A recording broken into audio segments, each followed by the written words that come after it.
పంది భయం పందిది. ఒకరోజు ఒక గొర్రెలోడికి అనుకోకుండా ఒక పంది దొరికింది.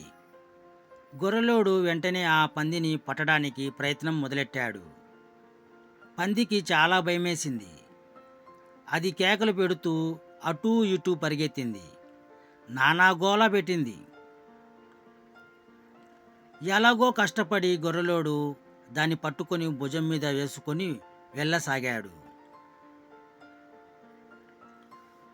అప్పుడైనా పంది గోల పెట్టడం ఆపిందా? లేదు.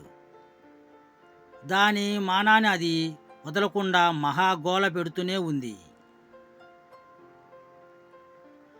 భుజం మీద ఊరికే ఉండకుండా మెలికలు తిరుగుతూ కిందికి దూకి పారిపోవాలని ప్రయత్నం చేస్తూనే ఉంది.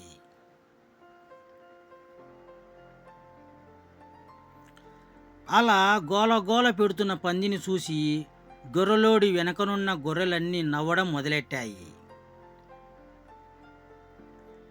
వాటిలో ఒక గొర్రె పందితో ఇలా అంది, ఎందుకు అంత గోల పెడుతున్నావు? ఎంత సిల్లిగా కనిపిస్తున్నావో తెలుసా?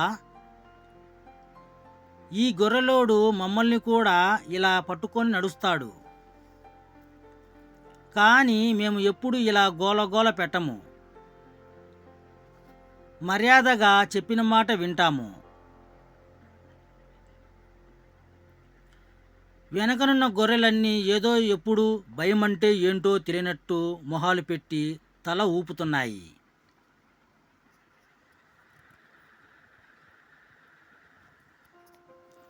దానికి పంది ఇలా జవాబు చెప్పింది, మిమ్మల్ని గొర్రెలోడు జాగ్రత్తగా చూసుకుంటాడు.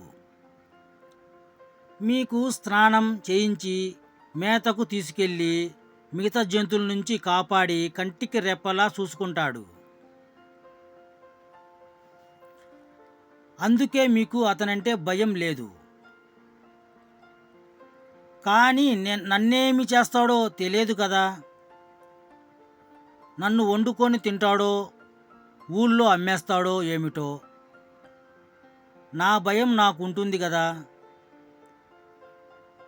నిజమే, ఏ అపాయం లేనప్పుడు ధైర్యంగా సాహసవంతుల్లాగా ఉండడం చాలా సులువు. ఆపద వచ్చినప్పుడు భయం అంటే ఏంటో తెలుస్తుంది. అందుకే భయపడుతున్న వాళ్ళని చూసి నవ్వకూడదు. వాళ్ళ కష్టం అర్థం చేసుకోవాలి.